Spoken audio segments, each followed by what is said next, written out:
Olá, sétimo ano, tudo bom? Aqui Yasmina, professora de História. Dando continuidade às nossas aulas, vamos falar hoje sobre os povos pré-colombianos. Então vamos lá. Com a descoberta do continente americano, os europeus acabaram entrando em contato com um grande número de culturas diferentes, encontrando, além do encantamento com os nativos, civilizações complexas que possuíam conhecimentos de escrita, sistemas matemáticos, calendários, entre outras coisas.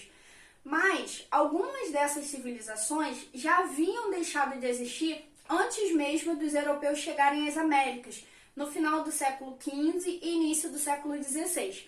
Mas foram estudadas e reconhecidas por meio das pesquisas arqueológicas. Como é que foi essa era pré-colombiana? Essa era ela envolve todas as subdivisões periódicas na história e na pré-história das Américas, antes da colonização por parte dos europeus, além também de abranger desde o povoamento original do período paleolítico até a colonização europeia da Idade Moderna. O termo inclui também, apesar de tecnicamente estar relacionado à era antes das viagens de Cristóvão Colombo, a história das culturas indígenas americanas antes de serem significativas influenciadas pela cultura europeia, mesmo que isso envolva décadas, séculos depois do desembarque inicial do Colombo. Entre as civilizações que se encaixam nesse termo de pré-colombiano, encontramos principalmente as grandes civilizações indígenas das Américas, como as da Mesoamérica, as Olmecas, Toltecas, Teotihuacanos, as Zapotecas, Astecas e Maias, e também as dos Andes, que eram os Incas e os Cananes também. Nós vamos estudar nessa unidade as três principais civilizações, que são os Maias, os Astecas e os Incas. Então, cada aula nós vamos falar sobre uma especificamente. Nessa aula nós vamos falar sobre os Maias, ok? O que acontecia com os Maias? Eles viviam na América Central desde 1500 a.C. e eles se organizavam em cidades independentes.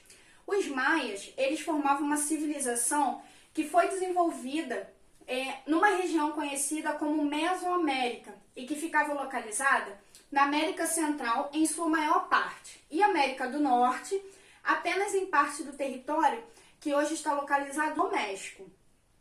A civilização maia, né, ela teve seus principais centros localizados na Guatemala e no México, mas também foram encontrados vestígios dessa civilização em El Salvador, Belize, Honduras e alguns outros lugares. São conhecidos por serem uma civilização pré-colombiana e também uma civilização mesoamericana.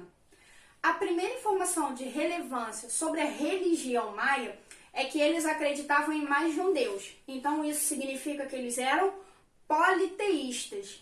E eles acreditavam que os acontecimentos do mundo natural, ou seja, de todo o planeta, né, de todo o universo, ele era regido por forças espirituais e pelo poder dos ancestrais. Além disso, eles pensavam que os locais da natureza eram locais muito sagrados, né? As cavernas, por exemplo. Eles achavam que as cavernas eram portas para o mundo sobrenatural e eram lugares nos quais uma série de rituais eram realizados pelo povo maia.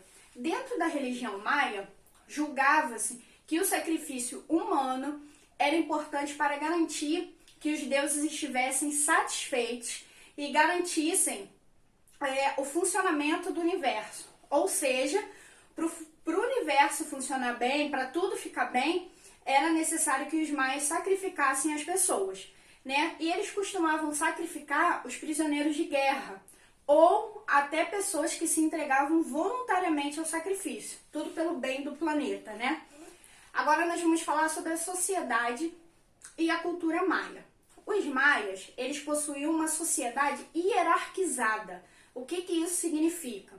Significa que ela era dividida em grupos sociais muito bem definidos, cada qual com suas funções distintas. O grupo mais numeroso da sociedade era dos camponeses, né? Como a nossa sociedade atual, né? Os pobres, né? são os grupos mais numerosos. Então, os camponeses, eles eram responsáveis pela agricultura e pelo abastecimento da cidade. A elite, os ricos, eles eram responsáveis pela administração das cidades-estados e pelas funções religiosas. A autoridade máxima e topo da pirâmide social maia era o rei de cada cidade. Os maias, eles enxergavam o mundo como um local que funcionava de maneira cíclica. O que é isso? Eles achavam que em ciclos de fases que iriam se repetir para sempre. E era assim que o mundo ia funcionando.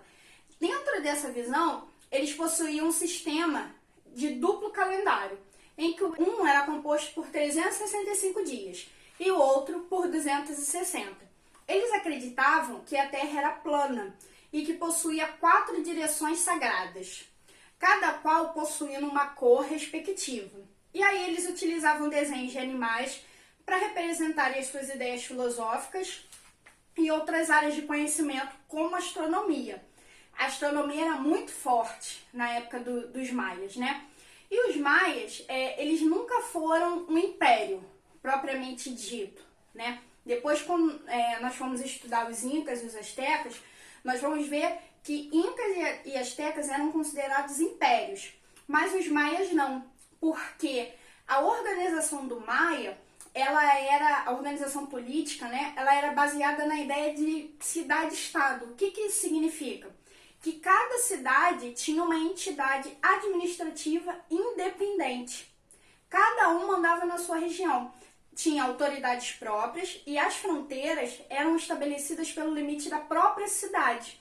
No caso da civilização maia, a sua zona de ocupação é considerada como regiões que estavam sob a influência maia, né? Então os maias, eles eram bem restritos nesse aspecto. As cidades-estados maias, elas praticavam comércio entre si, mas alguns historiadores e arqueólogos, eles também provaram que elas travavam guerras entre si. Essas guerras aconteciam porque determinadas cidades sempre tentavam impor seu domínio sobre as cidades vizinhas. Então, ao longo da história maia, algumas cidades conseguiram impor um certo domínio regional.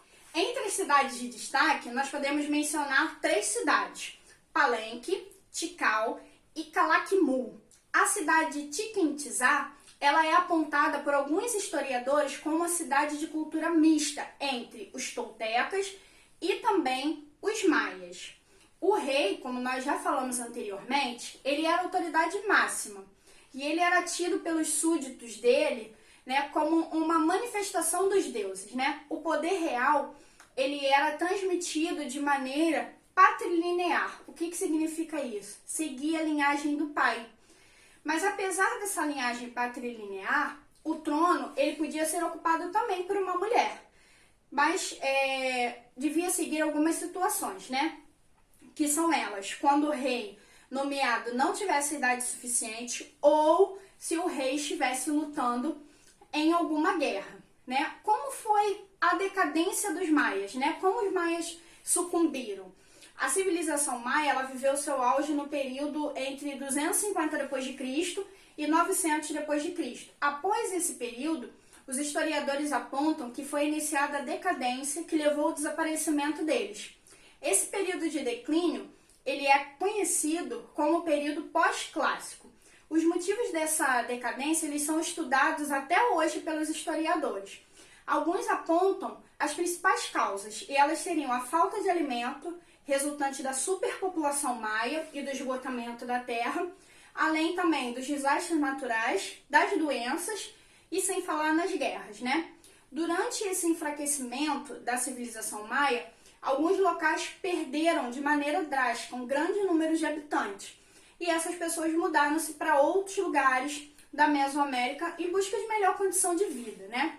Com isso, grande parte das cidades maias, elas foram abandonadas. E aí, quando os europeus chegaram à Mesoamérica, eles encontraram essas cidades totalmente ou parcialmente vazias. Espero que vocês tenham gostado. Agora nós vamos fazer algumas atividades no livro e a gente começa a nossa conversa agora no WhatsApp, tá bom? Muito obrigada, um beijo a todos!